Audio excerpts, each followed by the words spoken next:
When the eyes deceive you, when the words sound beautiful, when the actions seem harmless, there is still one thing that remains uncorrupted. It is the truth behind the energy a person carries. In a world full of masks and performances, understand this deeply. Energy never lies. You must learn to feel before you listen, before you analyze someone's behavior.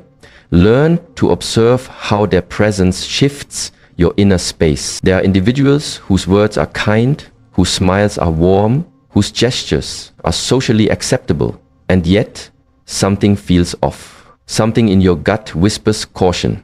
That is the first and most ancient alarm system, the wisdom of your inner sense. You see, energy has no costume.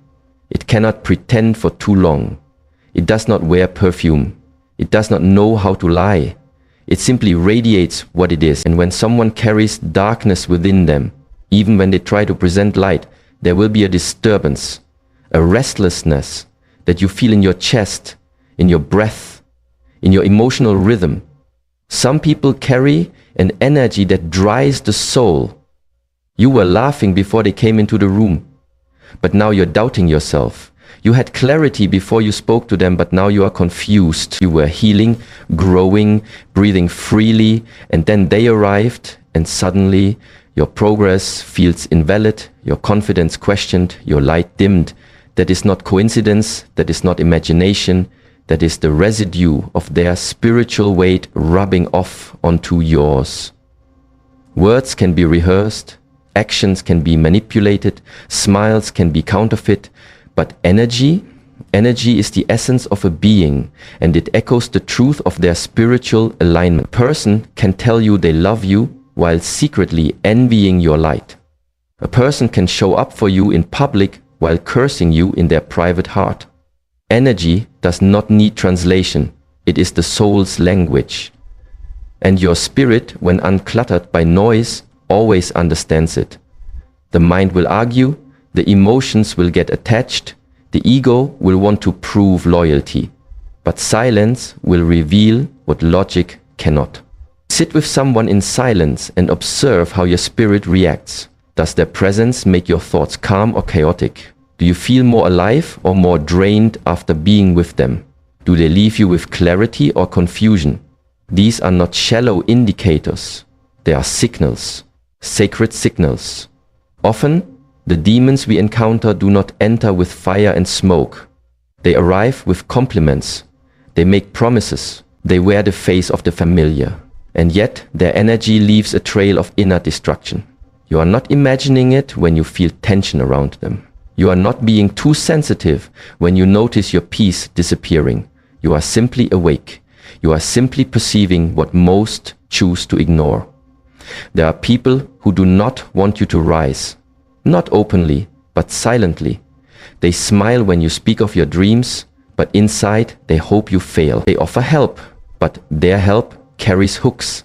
Their energy does not celebrate your light, it competes with it. They don't protect your spirit, they feed on it. And you can only detect them when you stop listening to their words and start feeling their essence. Awareness is not paranoia. Sensitivity is not weakness. Spiritual intuition is not superstition. It is survival. You are not being called to judge others, but to discern what you allow into your sacred space. You owe no one access to your soul's peace. You owe no explanation for trusting your inner knowing. Because energy, pure, raw, honest energy, never lies. When you make space for silence, you will see clearly. When you stop rushing to fix, to please, to explain, you will begin to recognize the invisible threads that either nourish or choke your spirit. And when you walk into a room and feel the atmosphere shift, do not dismiss it. There is no greater teacher than energy. It is the voice behind the words, the shadow behind the smile, the truth behind the mask. It speaks, always. Whether we are brave enough to listen is the real question.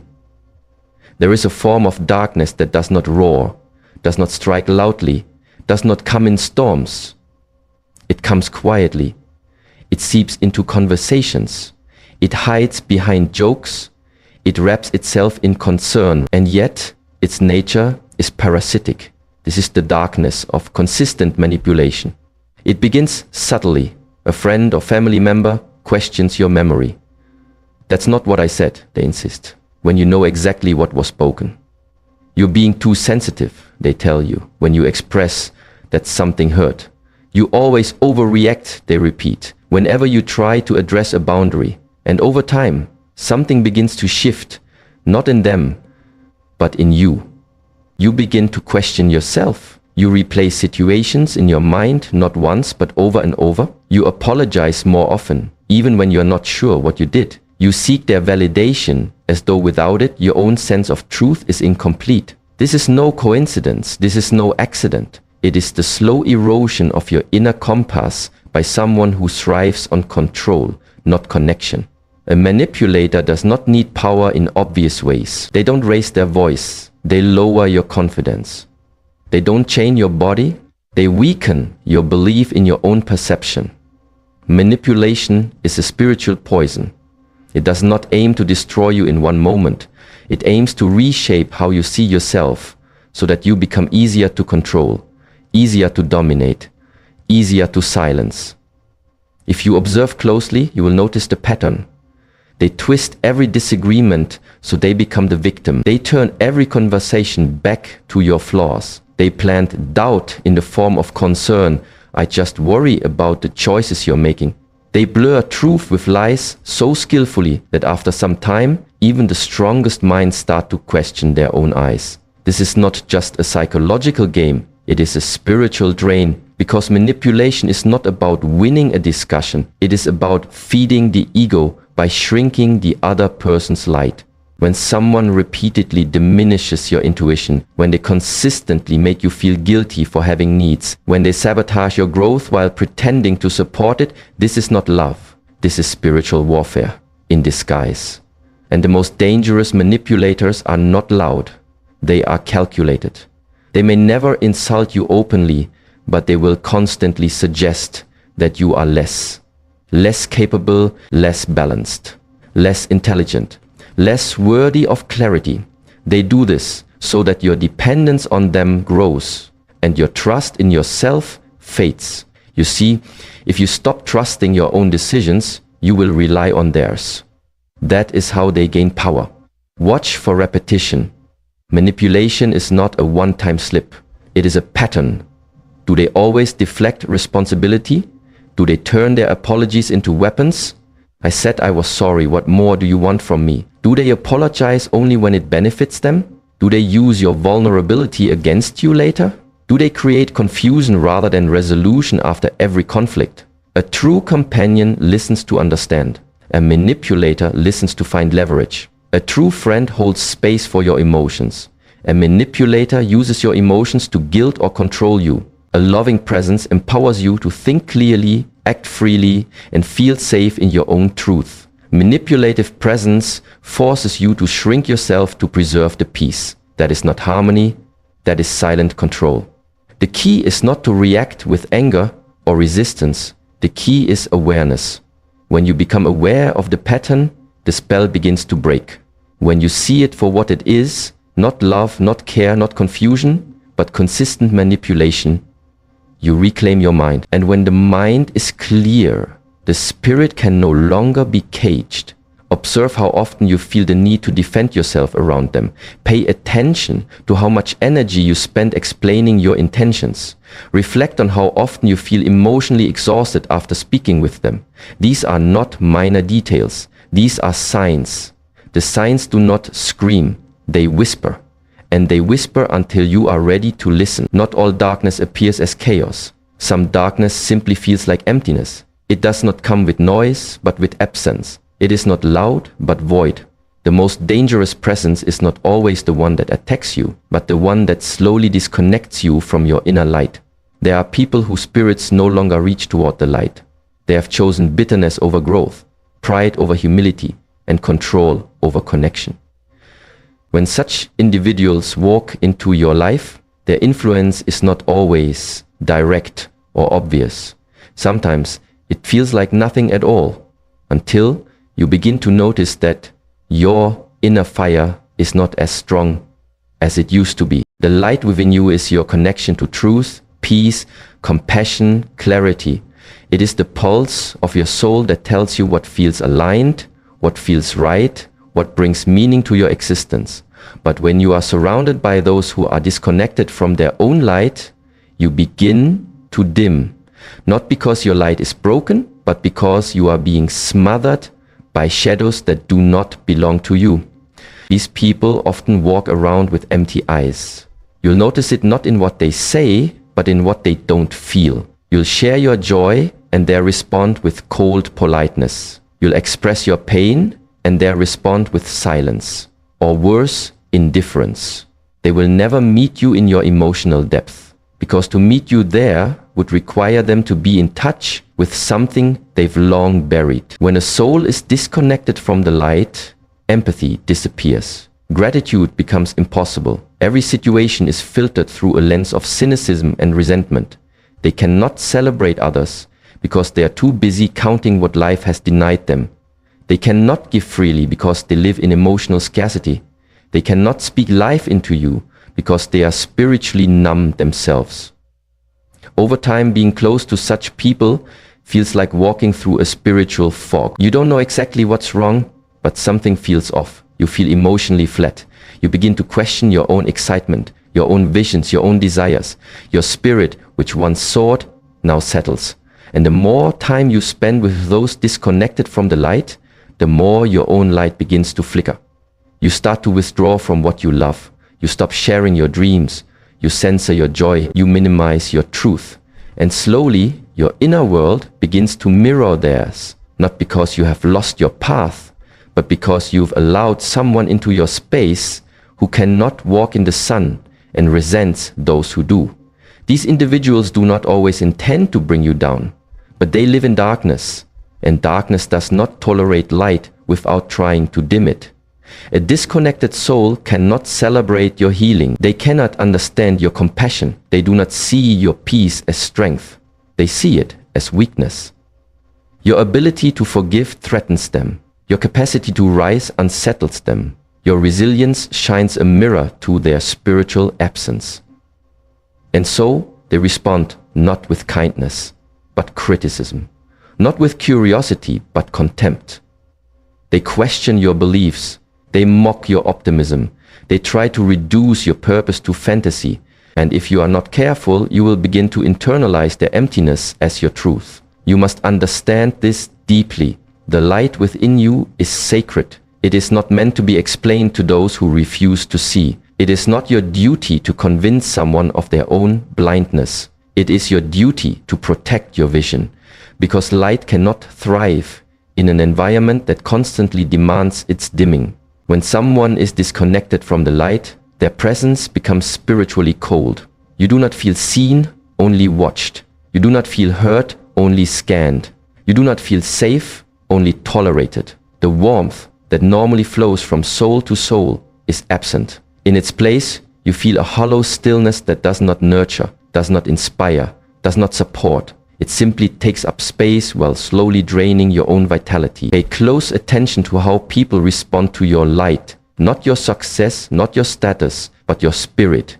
Do they soften around your presence or harden? Do they lift you or do they linger with indifference? Are they rooting for your expansion or are they silently hoping you'll shrink?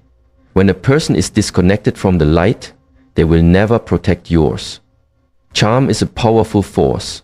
It is elegant, attractive, and carefully crafted. It draws people in with words that feel smooth, gestures that feel warm, and attention that feels genuine. But charm, when used by someone disconnected from truth, becomes a mask. And the danger of this mask is that it fools the eyes, seduces the mind, and quiets the intuition. There are people in this world who have mastered the art of appearing kind. They know how to smile at the right moment, how to compliment just enough to gain your trust, how to speak with softness while hiding intentions soaked in manipulation. They study your needs, your weaknesses, your insecurities, not to help you grow, but to learn how to control and access your emotional gates. These people do not show you their truth. They show you what you want to see. And in those first few encounters, their presence may feel like comfort, like safety, even like love. But what you must understand is that truth is never fully revealed in moments. It is always revealed in patterns. One act of kindness does not define a kind person. One emotional gesture does not make someone emotionally intelligent. One honest conversation does not make someone trustworthy. Real character is not seen in what someone does once. It is found in what they do consistently. This is why it is dangerous to judge others by moments, because charm is not a reflection of integrity. It is often a practice performance. Those who are skilled at manipulation know how to play roles. They wear empathy like clothing. They speak of growth without embodying it. They repeat spiritual phrases, motivational language, or emotional buzzwords, not because they live them, but because they know those words open doors into your life. If you only pay attention to how someone behaves when they want something, you will always be deceived. Watch how they act when there's nothing to gain. Watch how they respond when you set boundaries. Watch how they speak about others when those people are not present. Watch how they react to your success, your healing, your self-respect. These are the cracks where truth escapes and illusion fades. A person's pattern is the echo of their inner world. If they always play the victim, even when they are the cause of harm, that is not coincidence. It is a pattern. If they show deep affection when they fear losing you, but go cold once they feel secure again, that is not passion, it is control. If they build emotional closeness quickly but disappear when accountability appears, that is not vulnerability, it is performance. Charm alone is meaningless without consistency. Someone who genuinely cares will not only speak lovingly in the sunshine, they will show up with the same care in the storm. They will not only be generous when praised, they will give even when no one is watching. They will not only support you when you are low, they will celebrate you when you rise. This is how you know the presence is real. By the rhythm, not the highlight. We live in a time where image is worshipped, where appearance replaces essence, where charisma is confused for character. But you must develop the ability to see beyond performance. Let the passage of time reveal people, because while charm may convince the world, it cannot maintain a false image forever. Patterns always surface. Repetition always exposes truth. You must train your awareness to observe the rhythm of people, not the spikes. One kind word, one generous act, one emotional conversation. These do not define a person. What defines them is who they are in silence, in consistency, in the space between applause and attention. If their kindness disappears when challenged, it was never real. If their presence fades when your truth grows stronger, it was never grounded in love. And if their support only exists when they benefit, it was never support, it was self-interest in disguise. There are those who wear charm like a tool. They sharpen it to cut through your defenses. They polish it to blind you from their darkness. And they adjust it based on who they're with, like a costume that changes for every audience. But your spirit must learn to listen beyond the tone, beyond the smile, beyond the well-timed gesture. It must pay attention to repetition, to reaction, to rhythm. Because charm without depth is a mask, and patterns, not moments, reveal the soul behind it. When true strength walks into the room, it brings people together. It encourages harmony. It nourishes trust. It allows others to breathe, to speak freely, to feel safe in their truth. But where there is spiritual corruption, the opposite happens. The atmosphere becomes heavier. Tension begins to brew. Connections that once felt secure start to weaken. And where once there was unity, now there is division. There is often a tendency in the name of division. Demons do not always appear as violent or aggressive. Often they work silently. Their goal is not just to destroy one person, but to fracture the entire structure of love that surrounds them. They do this not with open war, but with whispered chaos. They divide by spreading confusion. They divide by turning people against each other. They divide by inserting doubt, jealousy, resentment, and mistrust.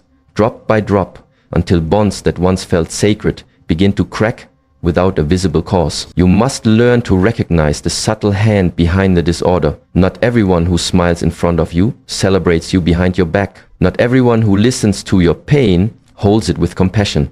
Some listen to gather ammunition. Some pretend to support only to plant seeds of conflict later. And slowly, the relationships around you begin to feel unstable. Not because something is wrong with the bond, but because something external has been feeding poison into it. The energy of division is not hard to identify once you step back and observe patterns. Think carefully. Before this person entered the space, how did people relate to one another? Were you grounded in your friendships? Was your family more connected? Were your relationships built on trust? And since their arrival, what has changed?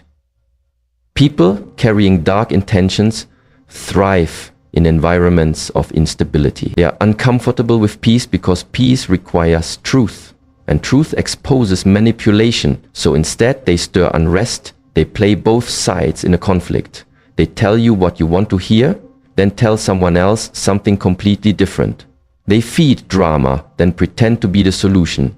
They light the fire, then act like the firefighter. And in doing so, they appear necessary. They make themselves feel important by being in the center of the chaos they created. This is the hallmark of a divisive presence. They are always involved in tension, but never seem to take responsibility for it. Somehow they are always the victim, always misunderstood, always just trying to help. But if you look closely, you'll see that where they walk, relationships suffer, connections break, love is questioned, peace is replaced with gossip, doubt, and emotional exhaustion. Do not be fooled by kindness that comes with strings attached. Do not be impressed by someone who seems to know everything about everyone. Do not trust those who constantly bring problems but never solutions, who point fingers but never reflect, who claim loyalty but cannot stand to see others thrive in unity. Because true strength unites, true love protects, true presence nurtures peace. Divisive energy isolates people. It makes you question those you once trusted. It turns your attention towards small things, petty comparisons, subtle resentments. And while you are busy defending yourself, repairing damage, or clearing misunderstandings, the one who caused the fracture quietly watches, satisfied with the disruption. This is how demons operate. Not through fear alone, but through fragmentation. They do not need to attack you directly. They only need to disconnect you from those who uplift you. Once you are isolated, you are easier to influence, easier to manipulate, easier to break. And that is always the goal. To cut the cords that tie you to truth, to compassion, to clarity. Ask yourself, who in your life stirs more conflict than calm? Who constantly puts people in opposition with one another? Who thrives when there is drama, but disappears when there is peace? Who always manages to shift blame, always has a new story, always plays a different role, depending on who is present? These are not random personality traits. These are the fingerprints of a spirit that is not at peace and does not want anyone else to be either. Protect your relationships by protecting your environment. When someone brings division, it does not matter how charming they are, how close they once were, or how subtle their influence is. What matters is the result of their presence. If it consistently results in tension, suspicion, and separation, then you are not dealing with a misunderstanding. You are dealing with spiritual misalignment masquerading as friendship. Because demons do not build, they break. They do not connect, they separate. They do not unite, they divide. True connection does not make you shrink, it expands you. It invites you to breathe deeper, stand taller, speak more clearly. When someone is aligned with your spirit, their presence feels like permission. Permission to be real, to be seen, to be honest.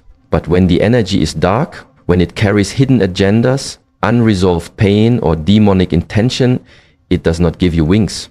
It changes your voice. It does not make you feel alive. It makes you afraid to be who you are. The most telling sign of spiritual darkness is the presence of fear. Not fear that protects, but fear that controls. There is a difference between being challenged and being suppressed. A loving presence may confront you, may correct you, but it never seeks to silence your essence.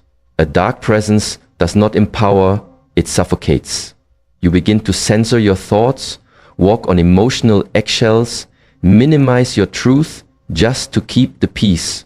Ask yourself, why do I feel smaller around this person? Why do I hesitate to express joy or speak of growth or assert boundaries? Why do I feel like I am always bracing for criticism, withdrawal, or emotional punishment?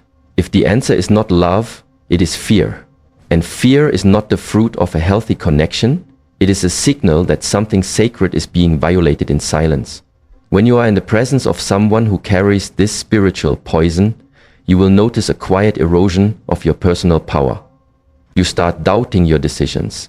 You wait for their approval before moving forward. You filter your words to avoid triggering their insecurity or anger. You internalize their moods and make their emotional state your responsibility. This is not care, it is captivity. Fear-based control does not always look like aggression.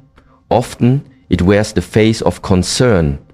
I'm only saying this because I care about you. But their care always comes with a condition. Obey, comply, conform. And if you don't, they punish you with silence, withdrawal, shame, or passive aggression. Over time, you begin to lose your voice, not because it's gone, but because you've been taught it's not safe to use. Freedom in a relationship is not the absence of challenge. It is the presence of safety. A safe connection does not demand perfection. It allows mistakes, it invites questions, it welcomes differences. But when fear is present, freedom dies. Your inner compass stops working because someone else has slowly replaced your sense of self with their own narrative. You no longer ask, is this right for me? You ask, will they be okay with this? This is how darkness spreads, not always with threats, but with subtle spiritual dominance. You begin to trade authenticity for approval. You begin to wear masks, not to protect yourself from the world, but to survive within your own relationships.